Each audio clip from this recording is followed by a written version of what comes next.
بسم اللہ الرحمن الرحیم۔ السلام علیکم ناظرین، پروگرام مقابل میں میرے اور عامر متین صاحب کی طرف سے خوش آمدید ہمارے تمام دیکھنے والوں کو۔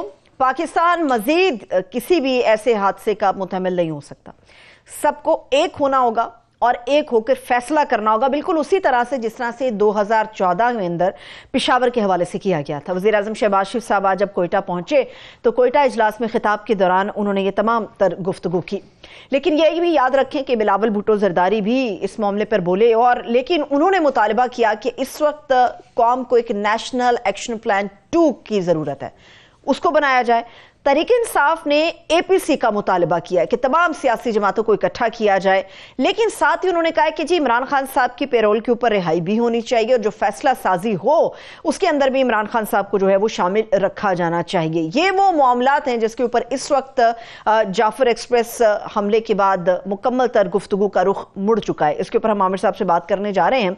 عامر صاحب، آج شہباز شریف صاحب پہنچے، میرے لیے اور تمام دیکھنے والوں کے لیے جو ایک اچھی بات تھی وہ یہ کہ تمام سیاسی جماعتوں کی بات ہوئی، سب کو کہا گیا کہ ایک ٹیبل کے گرد آئیں، یکنکاتی ایجنڈا ہو، مل کے چلیں، لیکن جو تکلیف دہ امر تھا آج کے اس موقع پہ یکجہتی کی بات کرتے کرتے بھی ایک خاص سیاسی جماعت، یا میں پی ٹی آئی کی بات کروں، ان کے اوپر تنقید کا کوئی بھی ایک لمحہ نہیں جانے دیا گیا، چاہے وہ کوئی سیاسی اور جماعت ہو یا پھر وزیر اعظم شہباز شریف صاحب ہوں۔ یہ بدقسمتی ہے کہ اس وقت جو ہے وہ ماحول نہیں ہے کہ اس کے اوپر اس مسئلے کا حل نکالا جائے۔ حل نکالنے کی تو دور کی بات ہے، سوچ بچار بھی دور کی بات ہے، وہ ماحول ہی نہیں ہے۔ جو آپ فرما رہی ہیں کہ جس طریقے کی بحث ہو رہی تھی وہ نوک جھوک زیادہ ہو رہی تھی، مسئلے کے حل کی نہیں، اور کل جو ہے جب یہ ہو رہا تھا وہ نیشنل اسمبلی، قومی اسمبلی میں اس کی ڈسکشن ہی نہیں ہوئی اور حکومت ٹوٹلی اس پہ رہی۔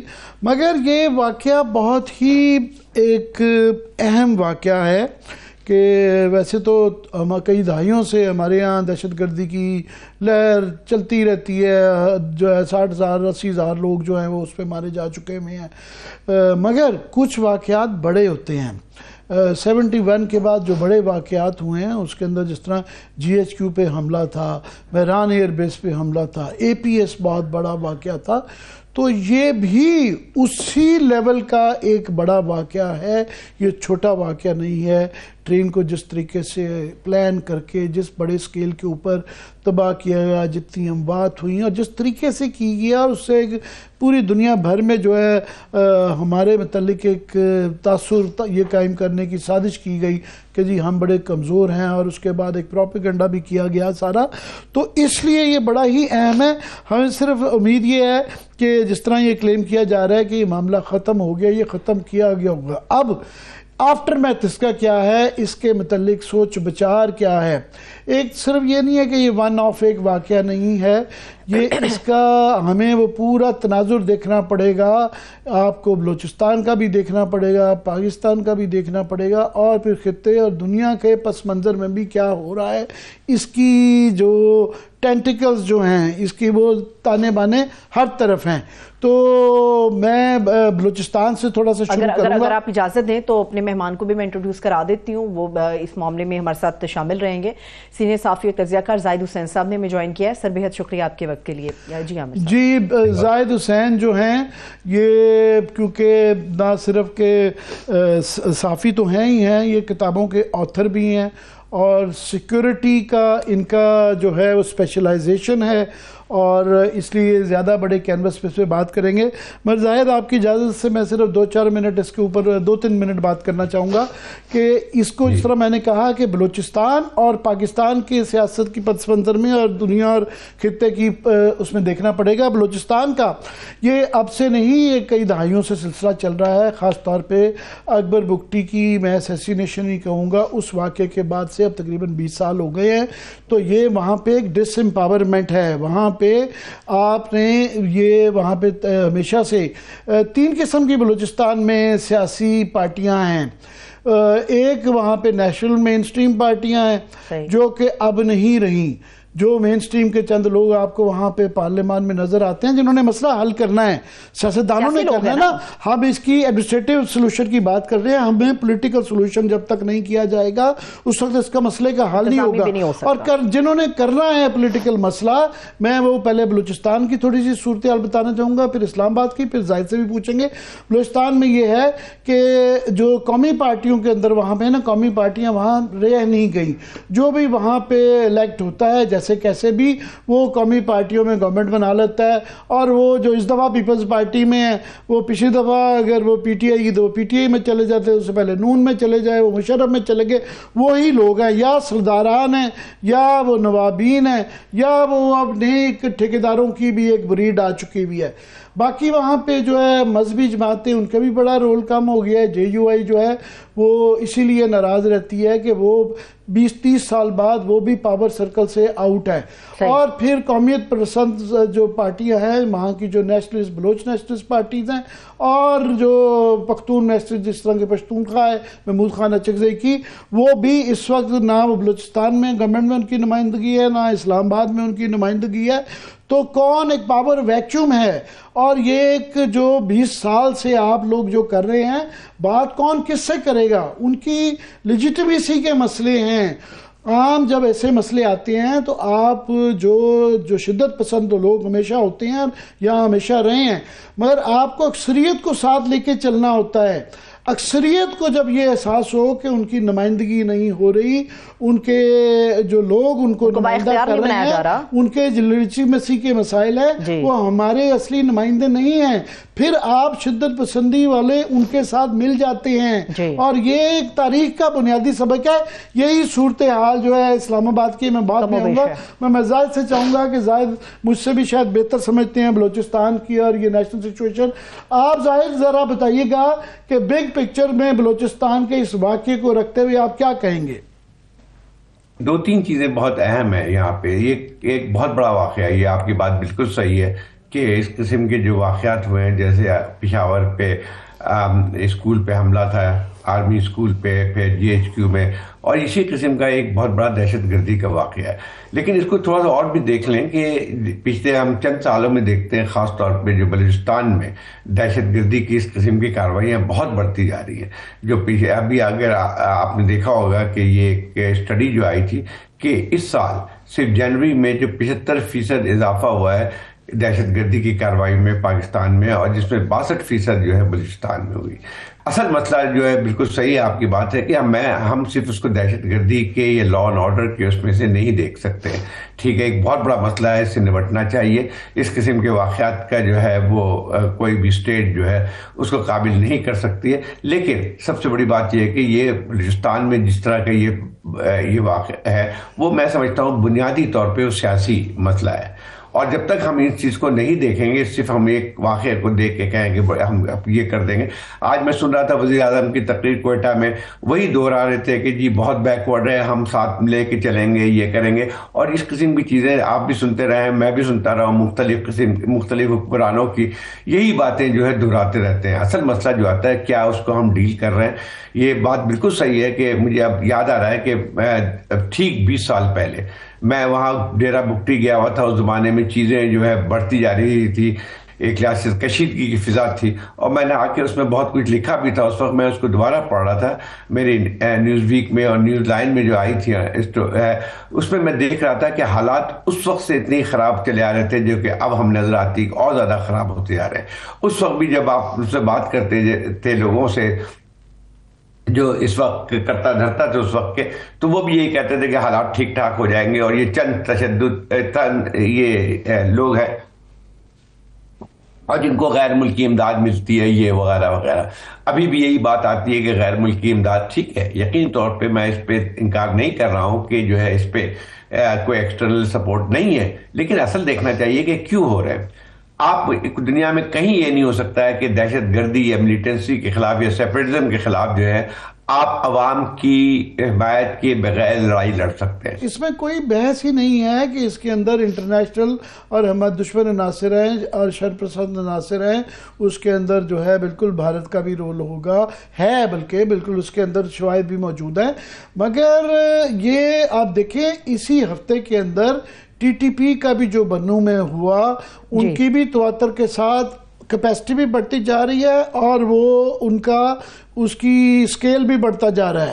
اسی موقع میں بلوچستان میں بھی یہی صورتحال ہے، سکیل بھی بڑھتا جاتا ہے اور اس کا زیادہ واقعات کی شدت بھی زیادہ ہوتی جا رہی ہے، انکریجڈ ہو رہے ہیں. کیونکہ جب ماحول خراب ہو تو ہمیشہ اس طرح کے جو نارکسٹ ہوتے ہیں، اس طرح کی فورسز ہوتی ہیں، ان کو ایک موقع ملتا ہے اور دشمنوں کو بھی موقع ملتا ہے کہ یہ ماحول ہے اس کو ایکسپلائٹ کرنے کا. اور وہ ہمیشہ یہ تاریخ کا یہ بھی سبق ہے کہ اگر آپ ساتھ میں آپ دیکھیں اس سے زائد پلیز آپ کنٹینیو رکھیے گا. جو ہے وہ سیاسی مسئلہ ہے. آپ دیکھیں یہ آفتاب بگٹی کو جب وہ کیا گیا تھا تو ایک بہت کشیدگی فضا تھی. اور 2008 کے الیکشن جو ہوئے تھے اس میں جتنی بھی نیشنلسٹ پارٹی تھی جو کہ فیڈریشن کے اندر رہ کے جدوجہد کی، جن کو دہشت پسند نہیں کہا جا سکتا ہے، نہ سیپریٹسٹ تھے، انہوں نے بائیک آؤٹ کیا. لیکن 2013 میں دوبارہ انہوں نے الیکشن میں حصہ لیا. لیکن جس طرح سے ان کو ایک لحاظ سے جو ہم الیکشنز کو دیکھتے ہیں، ٹھیک ہے پاکستان بھر میں الیکشن جو ہے ہمیشہ ایک متنازع رہے، لیکن بلوچستان کی جو الیکشن ہوتے ہیں وہ تو کمپلیٹلی مینیپولیٹڈ ہوتے ہیں. اور اس وقت بھی پھر اس کے بعد آہستہ آہستہ جو آپ نے لانے کی کوشش کی گئی تھی ایک طریقے سے ڈاکٹر مالک کو جو ہے آپ نے وزیر اعلیٰ بھی بنایا ہے 3 سال کے لیے. تو یہ تمام چیز اس وقت آپ کو اگر پتہ چلے گا تو ایک حد تک جو ہے ایک تھوڑا سا وہاں پہ اعتماد کی فضا پیدا ہونی شروع ہو گئی تھی. پھر اس کے بعد کیا ہوا، پھر آپ نے 2018 میں جو ہے باپ پارٹی بنا ڈالی، اور جس میں سب کو پتا ہے کہ باپ پارٹی کا مقصد کیا تھا، کن لوگوں نے بنائی تھی. اب مجھے بتائیے کہ جب آپ اس قسم کی سیاست کریں گے اور پھر اس کے بعد جو ہے الیکشن جب ہوتے ہیں تو جس کو 400-500 ووٹ ملے تھے آپ نے اس کو وزیر اعلیٰ بنا دیا تھا. اور اس کے بعد جو ہے یہی اب اس الیکشن کو دیکھیں جا کے تو آپ جس سے ہی بلوچستان میں بات کریں جا کے تو اس میں آپ کو صاف نظر آئے گا کہ پوری کی پورا جو ہے الیکشن متنازع تھا. اور ٹھیک ہے پنجاب میں بھی الیکشن متنازع تھے، لیکن جس طرح سے بلوچستان میں الیکشنز ہوئے تھے وہاں پہ تو یہ ہوا کہ جو نیشنلسٹ لیڈر جو کہ وہاں پہ اپنے علاقے میں مضبوط اپنا وہ رکھتے تھے ان تک کو آپ نے ہروا دیا گیا.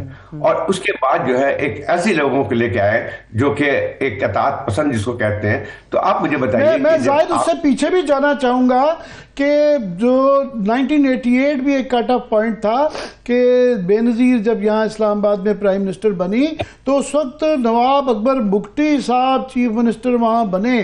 اس وقت ہر دور میں ہی بلوچستان کے اندر کیونکہ ایک حساس صوبہ رہا تو جیری مینڈرنگ ہوتی رہی، پر وہ بڑی محدود ہوتی تھی. اس وقت جو ہے نواب بگٹی چیف منسٹر بن سکتے تھے، اس کے بعد اختر مینگل بنے. تو وہاں ایک تھوڑا سا نواب اکبر بگٹی کے واقعے سے پہلے ایک وہاں پہ ایک ٹھہراؤ تھا، لا اینڈ آرڈر بہت بہتر تھا. تو اس کے بعد سے جو حالات ہیں اب تو وہ ٹوٹل کنٹرول وہ یہ کہ جو بنا دیا گیا ہے کہ جناب ایک کنٹرول جو ہے نا ٹوٹل اس کے اندر بہت زیادہ محدود نہیں رہی جیری مینڈرنگ. جی اکبر بگٹی کو آپ نے ہلاک کیا گیا. اس وقت مجھے یاد ہے کہ اس پر لوگوں نے ہم لوگ سب نے وارننگ کی تھی کہ اب حالات سنبھلنے میں نہیں آئیں گے. اس کے بعد نہ صرف اکبر بگٹی کو بلکہ آپ کو یاد ہوگا اختر مینگل کو 7 سال سزا دی گئی تھی، ایک پنجرے میں بند کر کے ان کو لے کے آئے تھے کورٹ کے اندر. اب مسئلہ یہ آتا ہے کہ جب آپ مین اسٹریم جو پارٹیز ہیں ان کے ساتھ یہ سلوک کریں گے، ان کے ساتھ لیڈروں کے ساتھ یہ حرکت کریں گے تو پھر اس کا فائدہ جو ہے سب سے زیادہ جو ہے وہ ملیٹنٹس کو پہنچتے گئے. اور ابھی حال کی بات دیکھ لیں، 2018 کے بعد آپ کو وہاں 2001 بلکہ 24 کوئی جو الیکشن ہوئے تھے اس کے بعد آپ کو شدت سے نظر آتی ہے. 2018 کے بعد 2018 میں آپ کو نظر آتا ہے کہ بلوچستان میں پھر جو کشیدگی فضا بنتی چلی گئی، جو جس طرح سے آپ نے باپ پارٹی بنائی اس کو اقتدار دلوایا گیا، اور اس کے ساتھ ساتھ آپ نے پھر اس کے آگے چل کے 2024 میں جو الیکشن ہوئے اس کی تو تاریخ میں مثال بھی نہیں ملتی ہے. آپ نے یہ ساری چیزوں کو جو نیشنلسٹ پارٹی کے ہوتے تھے ان سب کو ایک لحاظ سے ہروایا گیا ہے جن کو کہتے ہیں. تو آپ مجھے بتائیے کہ میں ایک بات کر رہا تھا کسی اس کے نیشنل پارٹی کے لیڈر سے تو کہتے ہیں کہ اب ہماری باتیں بھی کوئی نہیں سنتا ہے. کہتے ہیں کہ آپ کو الیکشن لڑنے میں کوئی فائدہ نہیں ہوتا ہے, نہ ہی ہم جو ہے کوئی تبدیلی اس طرح سے لے کے آ سکتے ہیں. تو پھر ڈاکٹر مالک اور ڈاکٹر مینگل اوپنلی کہہ رہے ہیں کہ ہم دیکھتے ہیں کہ ہمارا رول ہی نہیں, کے ساتھ وہاں پہ ملیٹنسی بڑھتی جا رہی ہے. اس کے بعد جو ہے جو لوگ آپ نے ڈاکٹر مالک کا بھی یہ اسی ہفتے بیان, اور اختر یہ جب آپریشن چل رہا تھا اس دوران میں, کہ ہمارا اب رول نہیں رہ گیا کوئی لیجیٹیمیسی بات کرنے کی, بھی وہ کہتے ہیں ہماری بھی نہیں رہی ہوئی ہے. تو آف کورس خطے میں یہ ایک گریٹ گیم بلوچستان میں بالکل چل رہی ہے. سی پیک کا ایک بڑے لوگوں کے اس میں ایک جو ہے وہ یو ایس امریکہ کے وہ ریلیشن شپ میں اپنی جو وار چل رہی ہے اس کے درمیان میں جو ہے وہ ایک رکاوٹ ہے. مگر ابھی زیادہ گریٹر گیم ہو گئی ہے, کیونکہ یہ جو مشقیں ہونے جا رہی ہیں جس کے اندر روس, ایران اور چین جو ہے وہ بالکل چابہار میں کر رہی ہے اور ہم اس کے اندر مبصر ہیں, تو وہ گریٹ گیم زیادہ ہو گئی ہے. مگر پوائنٹ یہ ہے کہ جب ہمیں اس صورتحال میں زیادہ اپنی جو ہے اندرونی ہاؤس اینڈ آرڈر کرنا چاہیے, تو ان لوگوں کو کم از کم جو آئین کو مانتے ہیں یا جن کو کیا جا سکتا ہے ان کو قومی دھارے میں شامل کر کے زخموں پہ جو ہے مرہم رکھنا چاہیے. اور اسلام آباد میں بھی یہی صورتحال ہے. تو یہ کیا اس تناظر میں چاہوں گا آپ ذرا اپنا تجزیہ پیش کریں. بالکل صحیح بات ہے عابر, اصل مسئلہ یہی آتا ہے. دیکھیں جو آپ جیسے جو کہا جاتا ہے کہ سی پیک سے تبدیل ہو جائے گا پاکستان, لیکن جہاں سے سی پیک چل رہی ہے اس میں اگر عوام کو حق نہیں ملتا ہے, اس کا جو ثمرات ہیں جو ترقی کے وہ نہیں ملتے ہیں, تو پھر احساس سے محروم تو بڑھتا جائے گا. ابھی آپ مجھے بتائیے کہ گوادر میں اس کو چھوڑے ملیٹنسی یا سیپریٹزم کی, لیکن وہاں پہ جو عوام 3 دفعہ وہاں پہ بڑے بڑے دھرنے ہوئے ہیں, اور جس کی قیادت جو تھی اور تو کوئی نہیں, جماعت اسلامی کے ایک لیڈر ہوتے تھے, وہ انہوں نے وہاں پہ کی تھی لے کے.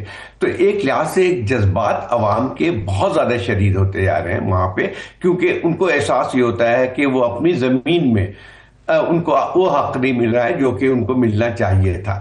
اب یہ اس قسم کے اس پہ حکومت نے آج تک کوئی توجہ نہیں دی. آپ کے بیانات تو آتے ہیں جی ہم احساس محرومی ختم کریں گے, لیکن احساس محرومی کرنے کے لیے سب سے بنیادی چیز ہے کہ ان کو حق خود حق ارادی تو دے, ان کو ووٹ کا جو امپاورمنٹ ہے, جو وہ کا حق ہے, اس کو تو آپ تسلیم کریں. جب آپ وہ تک تسلیم کرنے کے لیے تیار نہیں ہیں تو پھر آپ کیا یہ سمجھیں گے کہ جو ہے آپ کے ساتھ لوگ آئیں گے.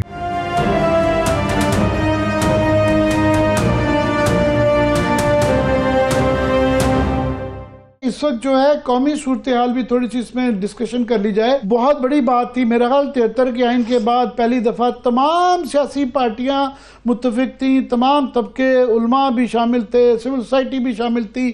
تو مل ملا کے وہ صرف سیاست کے متعلق وہ نہیں تھا, وہ معاشرے کو سدھارنے کے متعلق بھی تھا, علماء کے ریفارمز بھی تھے, اور اس میں سب کچھ ہی تھا. وہ بڑے اچھے ماحول میں اس پہ کچھ نہیں ہو سکا آج تک. تو آج کے ماحول میں جبکہ بالکل تتر بتر سیاست ہوئی ہے, پارلیمنٹ ارریلیونٹ بن گئی ہے, کوئی کسی سے بات کرنے کے لیے نہیں تیار کر رہا, تو یہ مجھے بلاول صاحب کا یہ مضغہ خیز بیان لگتا ہے. دیکھیں یہ بات صحیح ہے کہ نیشنل ایکشن پلان, اور وہ جو ہے آپ کو یاد ہوگا یہ نیشنل ایکشن پلان کی بات ہو رہی ہے 2014 میں جب پشاور میں آرمی اسکول پہ اٹیک ہوا تھا, اس کے بعد ساری جماعتیں بیٹھی تھیں اور نیشنل ایکشن پلان بنایا تھا. وہ نیشنل ایکشن پلان کبھی بھی ٹھوس ایک پروگرام نہیں تھا, لیکن اس کے باوجود بھی اس میں 14 پوائنٹ تھے, اور 14 پوائنٹس میں 2 پوائنٹ بھی پوری طرح عمل درآمد نہیں ہوئے اس پہ, 2 پوائنٹس پہ بھی نہیں.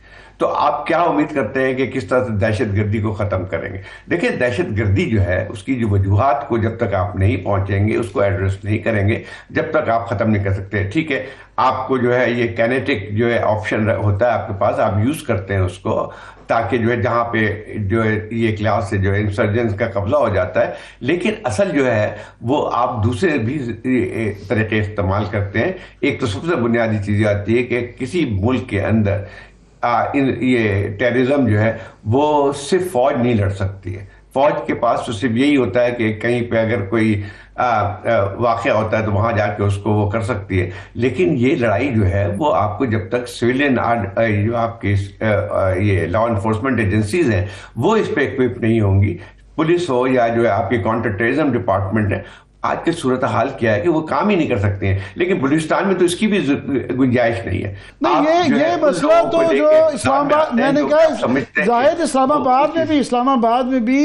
یہ جو فارم 45 والی بات ہے، یہاں بھی تو یہی بحث ہے کہ وہی ڈس امپاورمنٹ جو ہے وہ یہاں بھی یہی بحث چل رہی ہے کہ آیا ہے لیجٹیمیسی کا ایشو ہے کہ یہ کتنی لیجٹیمیٹ گورنمنٹ ہے نہیں ہے، یہ معاملہ جب یہاں آپس میں اتنی میجر ڈویژنز ہوں گی، تقسیم ہوں گی، تو اس کے اندر یہ تو پورے ملک کا صورتحال یہی ہے۔ بالکل صحیح بات ہے۔ اب دیکھیں یہی چیز پھیل رہی ہے کہ اب یہاں اسلام آباد، بالکل صحیح کہا آپ نے، لیکن بلوچستان میں تو پچھلے 40 سال سے یہ ہوتا رہا ہے، پچھلے 40-50 سال سے یہ ہوتا رہا ہے۔ آپ کو جو ہے ایک صوبہ بھی بنا ہے جا کے، وہ 1970 میں آپ کو بلوچستان کا ایک صوبہ بنا ہے۔ پہلے تو یہ تھا کہ 1 یونٹ بنا ہوا تھا جس میں سارے قلعہ ڈویژن اور یہ لوگ سب وہ تھے۔ اس کے بعد جو ہے اگر آپ دیکھا جائے پہلا الیکشن جو تھا بلوچستان میں، یہ جب 70 کے الیکشن میں، تو کیا وہاں پہ مینڈیٹ تسلیم کیا گیا تھا؟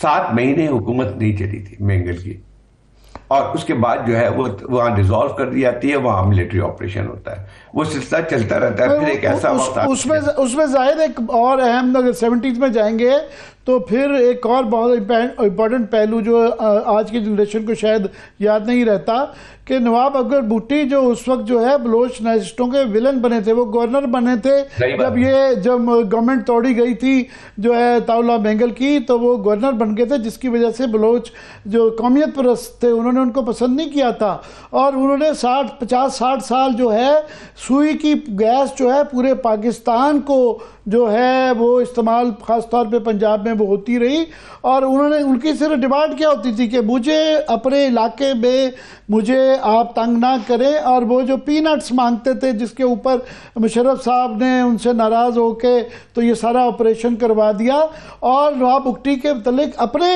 قومیت پرستوں کے بڑے سوال رہتے تھے، مگر اس کے بعد وہ ظاہر ہے اب وہ ان کے شہید ہیں اور ہر سال ان کی وہ کی جاتی ہے۔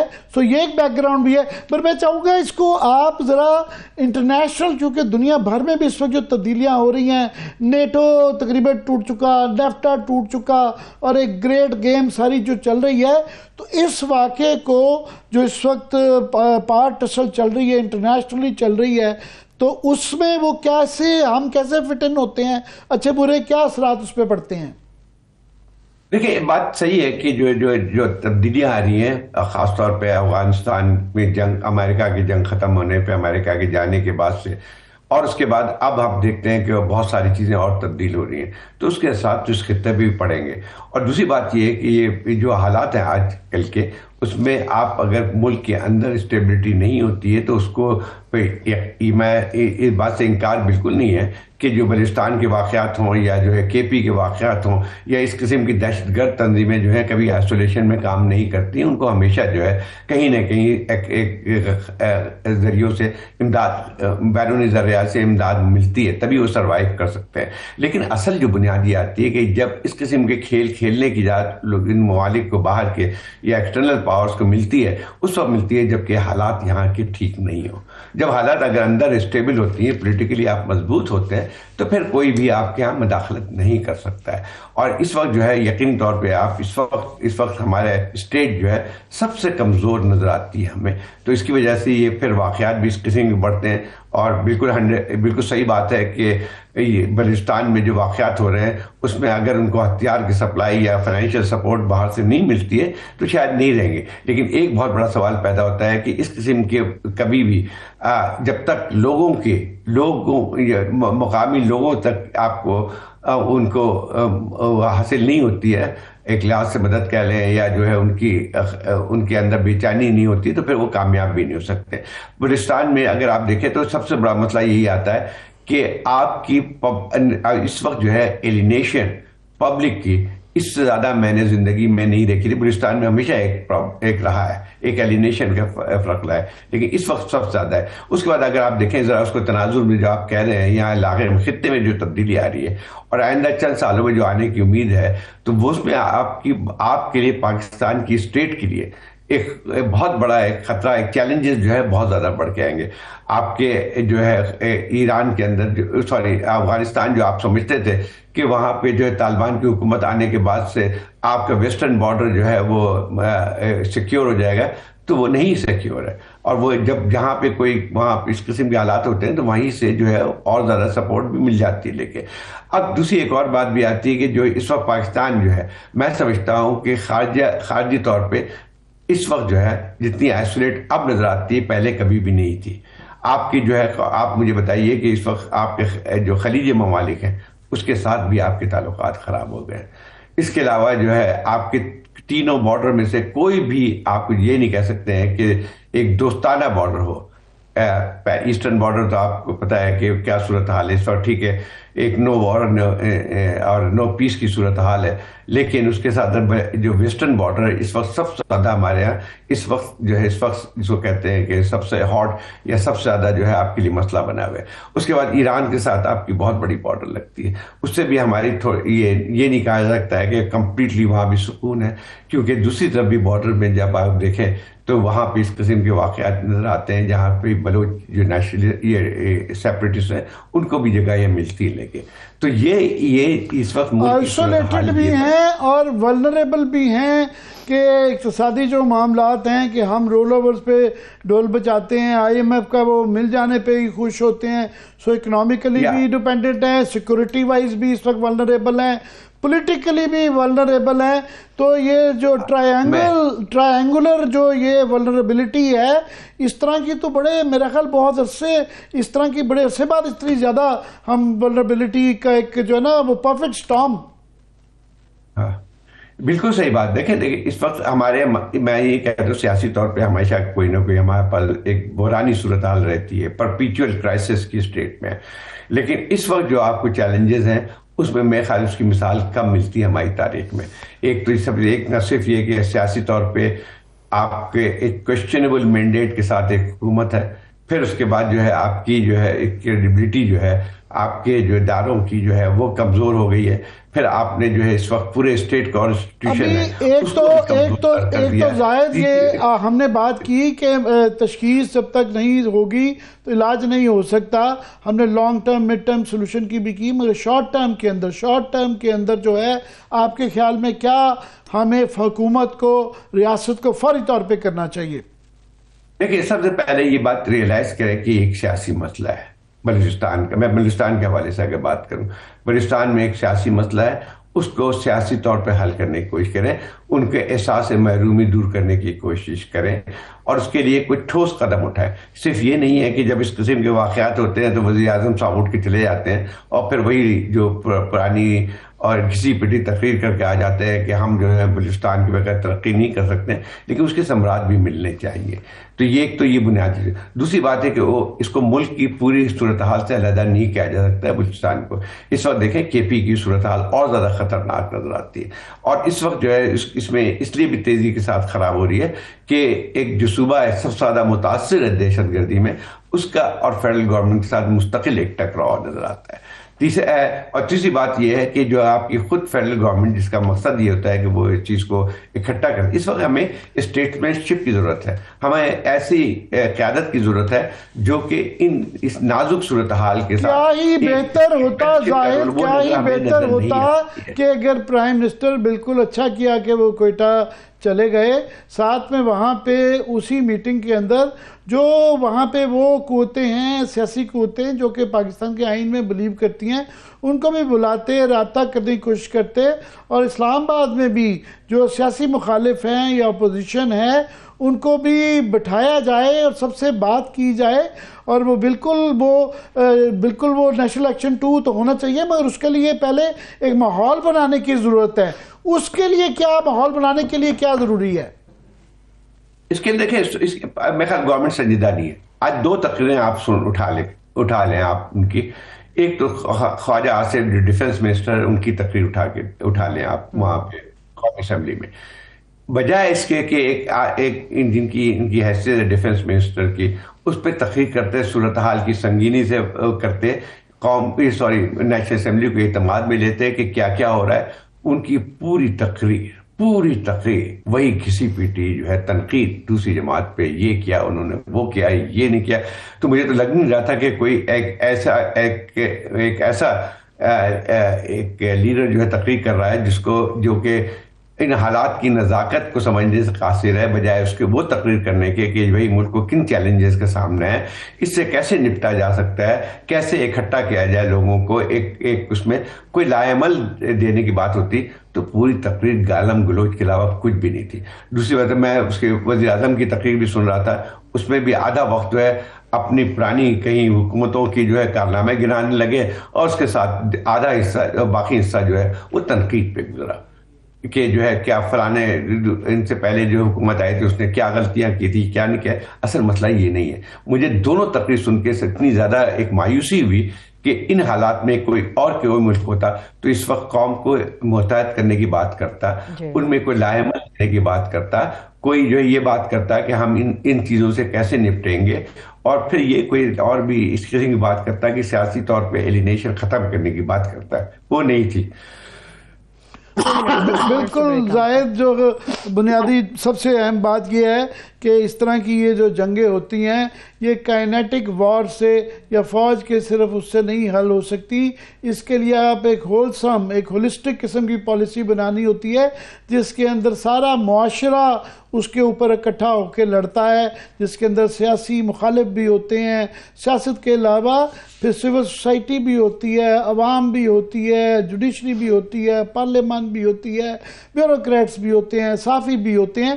تو یہ اس وقت وہاں وہ آوازیں ہونی چاہیے جن سے سب کو اکٹھے کیا جائے اور اس کے اوپر بات چیت ہو، مگر ایک سالڈ بات، میننگ فل بات۔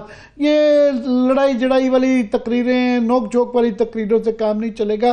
بہت بہت شکریہ زاہد حسین ہمارے لیے وقت نکالنے کا۔ بہت شکریہ، تھینک سو مچ۔ زاہد حسین صاحب ہمارے ساتھ موجود تھے۔ ایک بریک لے لیتے ہیں، بریک سے واپس آ کے یہیں سے آگے بڑھیں گے، ہمارے ساتھ رہیے۔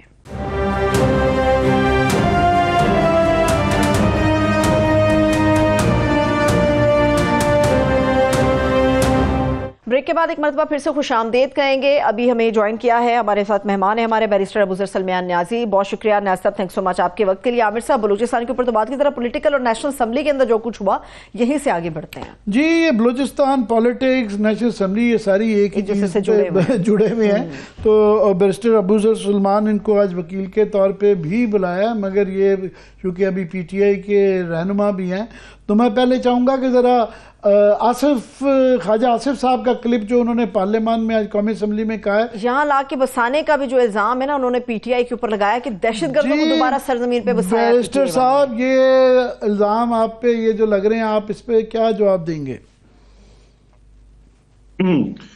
دیکھیں عامر صاحب، جہاں تک واپس ری سیٹلمنٹ کی بات ہے، یہ خواجہ آصف صاحب کو آئی ایم شور پورے فیکٹس پتہ ہے، لیکن یہ یہاں سے جو ہے نا جھوٹ بولنے کی عادت جو ہے، جس طرح وہ جھوٹ بول کے الیکشن جیتے فارم 47 کے تحت، وہی بات وہ یہاں پہ کر رہے ہیں۔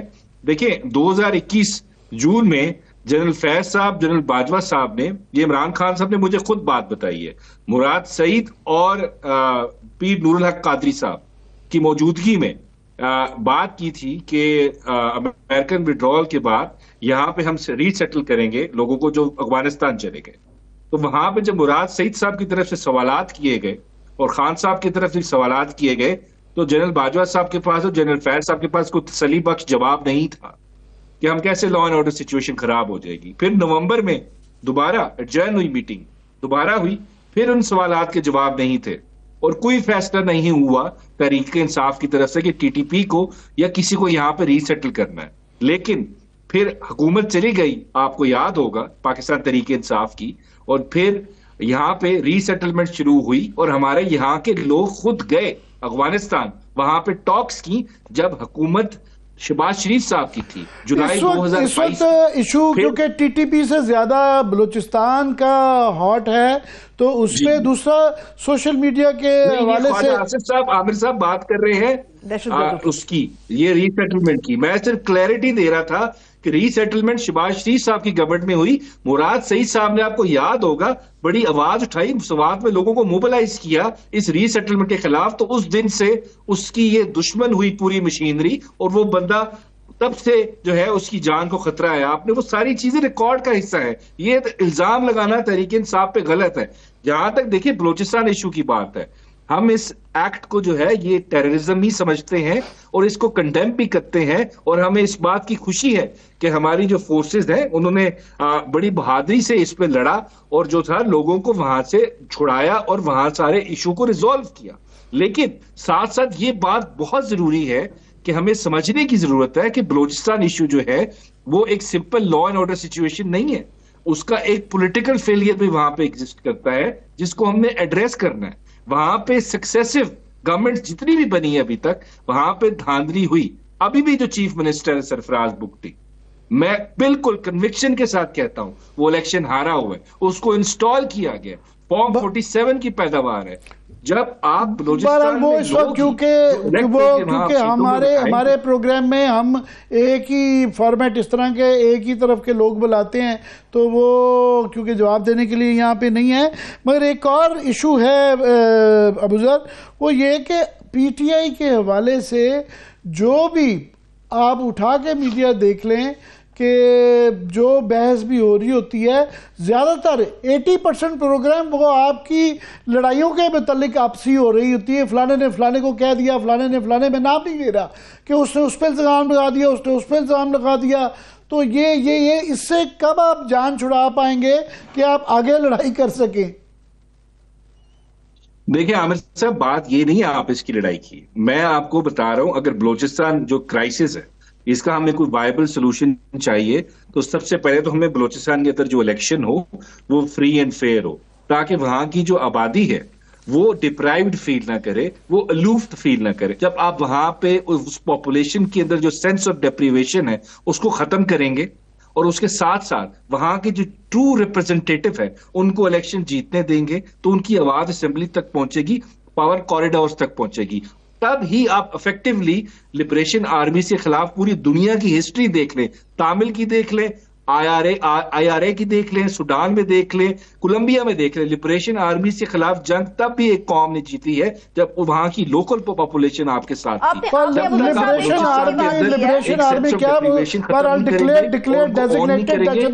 ساتھ اس کے آپ ایک قوم کی بات کر رہے ہیں سلمان صاحب, حکومت اور حکومت سے منسلک لوگ تو یہ بھی تنقید کر رہے ہیں کہ جو ادھر آپریشن چل رہا تھا تو پاکستان تحریک انصاف یہ کہ باہم ہوتی, ایک جگہ ہوتی اور ساتھ چلتی, وہ تو استعفوں پہ استعفے مانگنے پہ آ گئی, احتجاج کرنے پہ آ گئی, جواب طلبیوں پہ آ گئی. مگر کب کچھ گھوڑے آپ لوگ اپنے ٹھنڈے کر لیتے, تھوڑی دیر کے بعد ہو جاتا ہے. یہ مجھے سمجھ استعفے کی بات کیوں ہو رہی تھی, دیکھیں جب آپریشن چل رہا تھا اسی وقت آپ ٹائم چیک کر لیں, ہمارے بلوچستان کے ایک law abiding well respected citizen اور لا میکر عادل بزائی کے گھر لا انفورسمنٹ ایجنسیز کوئٹہ میں ریڈ کر رہی تھی اور اس کے گھر میں فرنیچر وغیرہ سب کچھ توڑ رہی تھی. اگر یہ پرائورٹیز ہے اسٹیٹ کی, اس طرح کے اگر ارریسپانسبل لوگ جن کی پرائورٹیز ڈفرنٹ ہے اگر ہمارے یہ ایشوز کو ڈیل کر رہے ہیں تو ہم استعفیٰ ہی مانگیں گے. اس طرح کی ہمیں لوگوں کے رویے نہیں چاہیے, ہمیں سیریس لوگ چاہیے جو true reflection of the people of Balochistan اور پاکستان کے لوگ صحیح پبلک آفیسز میں بیٹھے ہوئے تو آپ کے مسئلے حل ہو جائیں گے. اس وجہ سے آپ اس کو سمجھیں کہ جی ایک سمپل سیکیورٹی میٹر ہے, اس کو ہم لوگوں کو اریسٹ کریں, گرفتار کریں, کوئی مسنگ پرسن ہو جائے تو مسئلے سالو ہو جائیں گے. نہیں ہو گئے, ہم جمہوریت میں رہتے ہیں, آپ کو لوگوں کو قانون کے مطابق ڈیل کرنا ہے. جہاں یوز آف بالکل آپ بلوچستان کے اوپر پورا مفصل پروگرام ہم نے کر لیا, مگر میں آپ کے وکیل ہونے کا, بیرسٹر ہونے کا بھی تھوڑا سا فائدہ اٹھانا چاہتا ہوں کہ ابھی یہ لیٹسٹ جو ہے کہ کانسٹیٹیوشنل بینچ جو ہے نا پہلی دفعہ اپنی جو 26 امینڈمنٹ میں ان کو جو ہے 186B میں سو موٹو کی جو پاور ہے وہ اب انہوں نے استعمال کرنی شروع کر دی ہے. وہ سپر ٹیکس جو ہے, چلیں ٹھیک ہے واقعی سوال تو ہیں کہ اتنے سال سے لیے جا رہے ہیں, مگر وہ ایک ایلیٹ کو اس کو زیادہ مسئلہ ہے, اس کے اوپر انہوں نے کہا کہ جی بالکل آپ کا اختیار ہے. تو یہ اب جو ہے شاید خاقان عباسی والے میں الفاظ تو نہیں استعمال کر سکتا چیف جسٹس صاحب کے متعلق, مگر وہ ایک بے اختیار چیف منسٹر تو ہو گئے ہیں. انٹرا کورٹ اپیل بھی ان کے پاس نہیں جا سکتی. دن بہ دن جو ہے یہ وہ دوسرا جو ریگولر جو ہے کورٹ وہ بالکل ہی بے اختیار ربر سٹیمپ ہی ہوتا جا رہا ہے. دیکھیں عامر صاحب, 26ویں آئینی ترمیم جو ہے اس بات میں یہ کوئی مبالغہ رہی نہیں ہے, کوئی ایگزیجریشن نہیں ہے کہ اس نے سپریم کورٹ کا جو ایک سٹرکچر ہے اور جو ایک سپریم کورٹ تیسری اکائی تھی، the third institution جو پلر آف دا اسٹیٹ تھا، اس کا جو رول تھا اس کو اوور شیڈو کر لیا ہے، اور وہاں پہ ہمیں نظر آتی ہے کلیئرلی ایگزیکٹو ڈومیننس. اور اس کی وجہ کیا ہے کہ کانسٹیٹیوشنل بینچ کی جو کمپوزیشن ہے وہ کمپوزیشن اس طریقے سے بنائی گئی ہے، یا اس کو بنانے کا جو مینر، موڈ اور میکینزم ہے وہ ایسا ہے کہ وہاں پہ جو ان کا کنٹرول ہے، اس کی کمپوزیشن جو ہے وہ executive branch of the state ہے. So trichotomy of power principle, separation of power principle یا system of checks and balances یہیں پہ کمپرومائز ہو جاتا ہے، اور یہ 2500 سال پرانا پرنسپل ہے. اس کے بغیر ایک ریپبلک یا ایک اسٹیٹ چل ہی نہیں سکتی اگر جوڈیشری ایگزیکٹو کے تابع ہو جائے. کیونکہ جوڈیشری نے کانسٹیٹیوشنل بینچ کا کام کیا تھا؟ اس کا کام یہ تھا کوئی بھی ایگزیکٹو یا ایکشن وہ آئین پاکستان کے خلاف ہے یا اس کسی بھی قانون کے خلاف ہے، اس کو چیک کرنا ہے. اگر وہ غلط ہے تو اس کو سٹرائک ڈاؤن کرے. کیا اس ایگزیکٹو کا ایکشن یہ سٹرائک ڈاؤن کر سکتے ہیں جس نے ان کو بنایا ہے، جس کی یہ کریشن ہے، یا جس کو وہ ختم بھی کر سکتے ہیں؟ اس بینچ کو نیا بینچ بھی بنا سکتے ہیں اگر وہ چاہے. ان کے اعداد و شمار میں بہت آگے ہیں. ایک اور کوئکلی اس پہ بتا دیں کہ آج ایک بہت بڑی اور خبر آئی ہے کہ ججز کمیٹی نے سپریم کورٹ رولز جو ہیں 2025 کے مسودے کو حتمی شکل دے دی ہے، اور یہ اس کے اندر جو ہے ڈیجیٹلائزیشن اور خودکار نظام متعارف کرنے کی سفارشیں اور بڑے اعلیٰ ریفارمز کے اوپر جو ہے مزید غور و خوض کے لیے پیش کر دیا ہے. وہ 26ویں آئینی ترمیم اور جو بنیادی مسائل ہیں کہ سپریم کورٹ کا کیا اختیار رہ گیا ہے وہ جو ہے وہ زیر غور نہیں ہے، مگر یہ وغیرہ وغیرہ پہ بہت فوکس آ گیا ہے. دیکھیں، سپریم کورٹ کے پاس آئین پاکستان کے آئین کے تحت ایک شک کے تحت ہی پاور ہے، رول میکنگ پاور. اور وہ جب رول بن جاتا ہے تو ہم اس کو کانسٹیٹیوشنل رول میکنگ پاور کہتے ہیں، اور وہ رولز بنتے ہیں. پہلے بھی سپریم کورٹ نے 1980 میں بھی بنائے تھے، اب دوبارہ وہ رولز بنانا چاہ رہی. لیکن اگر آپ دیکھیں اس بینچ جو 4 ممبرز کی کمیٹی ہے ججز کی جو رولز پہ کام کر رہی ہے، اس میں اگر آپ غور کریں آپ کو کوئی سینئر جج نظر نہیں آئے گا. کیا وہاں پہ جسٹس منصور علی شاہ کی یا جسٹس منیب اختر صاحب کی، جن کو اتنا عرصہ ہو گیا سپریم کورٹ میں کام کرتے ہوئے، ان کی ان پٹ ضروری نہیں تھی کہ آپ نے جونیئر موسٹ ججز آلموسٹ اس کمیٹی کے ممبرز بنا دیے ہیں؟ تو ابھی تو یہ پریزنٹ ہوں گے، فل کورٹ نے ان کو اپروو کرنا ہے. لیکن اس جو کمیٹی ہے اس کی کمپوزیشن پہ مجھے اعتراض ہے. اس پہ سیریس فل کورٹ بھی جو ہے اب نئے ججز کے آنے کے بعد اپنی مرضی کا ہو گیا ہوا ہے، سو فل کورٹ کی بھی وہ والی جو ہے نا روب نہیں رہ گیا. بہت بہت شکریہ مسٹر صاحب، بہت شکریہ. تھینک سو مچ. نیل صاحب ہمارے ساتھ موجود ہیں. عامر صاحب 2-3 اہم چیزیں جاتے جاتے ہمارے پاس لاسٹ 3 منٹس ہیں جن کے اوپر ہم نے بات کرنی، خاص طور پہ نیٹ میٹرنگ کے حوالے میں. کوئکلی جو ہے نا 3 منٹ آپ نے بتا دیا، 3 منٹ میں کوشش کرتا ہوں. یہ نیٹ میٹرنگ ہے جو ہم کہہ رہے تھے کہ جناب یہ سولر پاور کو انکریج کرنا ان کی پالیسی نہیں ہے، تو یہ فائنلی اس کا جو ہے نا انہوں نے سٹرکچر ایشو کر دیا ہے کہ نیٹ میٹرنگ صارفین جو صارفین ہیں بجلی خریدنے کی جو قیمت 27 روپے سے کم کر کے ان کو 10 روپے فی یونٹ کر دیا ہے کہ جو نئے آپ کریں گے نا ان کو پہلے والوں کو جو 27 روپے ملتے تھے وہ آپ ڈسکریج کر رہے ہیں کہ سولر کی طرف نہ جائیں، کیونکہ وہ جو آئی پی پیز والا مال جو ہے نا وہ عام آدمی کو وہ جا رہا ہے وہ اور بڑھ جائے گا. وہ 60 روپے سے 80 روپے پہ جائے گی جتنی سولر. اب غریب آدمی یا ایون مڈل کلاس والے بچارے اس طرف جا رہے تھے تو وہ بھی وہ بند کر رہے ہیں، مگر ساتھ میں بڑے بڑے دعوے بھی کہ جی ہماری solar alternate energy, green energy, ہم جی ان کی طرف جا رہے ہیں، یہ دعوے بھی کیے جاتے ہیں اور یہ پالیسی بھی آ گئی کوئکلی. دوسرا جو اگنور ہو گئی، سیاست کی نظر ہو گئی. یہ ایک بڑی خوفناک رپورٹ ابھی آئی ہے جس کے تحت جو ہے پاکستان کوئی ہمارے لیے نئی خبر نہیں تھی کہ دنیا کے 5 جو پولوٹیڈ ترین، آلودہ ترین ملکوں میں ایک ہیں، اور اس کے اندر چارڈ پہلے نمبر پہ ہے، اور بنگلہ دیش کے پاس سلور ہے، ہمارے پاس برونز ہے. اور یہ کوئی وہ نئی خبریں تو نہیں ہیں، مگر یہ ہم سارا سال چلتا رہتا ہے. صرف دسمبر میں جب اسموگ آتی ہے، نومبر دسمبر میں، تو ہم اس کا شور مچاتے ہیں، حالانکہ آلودگی سارا سال رہتی ہے. تو انہوں نے صرف ریمائنڈ کروایا ہے کہ جناب پاکستان کے اندر جو ہے پی ایم جو 2.5 جو ہے نا، اس کا مطلب ہے کہ جو اس کے 73.3 جو ہے نا ایئر کوالٹی جو ہے نا مائکرو گرامز جو ہے نا اس پہ رہی ہوئی ہے. وہ تفصیلات ہیں لاہور کی، پنجاب کی اور پاکستان کی آلودگی کے. تو یہ بہرحال یہ صرف ریمائنڈر ہے کہ خدا کے لیے بچوں کی اور اپنے پاکستانیوں کی نا صحت کا خیال صحت کے اوپر بات تو بہت زیادہ ہو رہی ہے، صحت کے اوپر کام ہوتا ہوا بھی نظر آنا چاہیے۔ تھینکس سو مچ عامر صاحب، دیکھنے والوں کا شکریہ، اجازت دیجیے، اپنا خیال رکھیے، خدا حافظ۔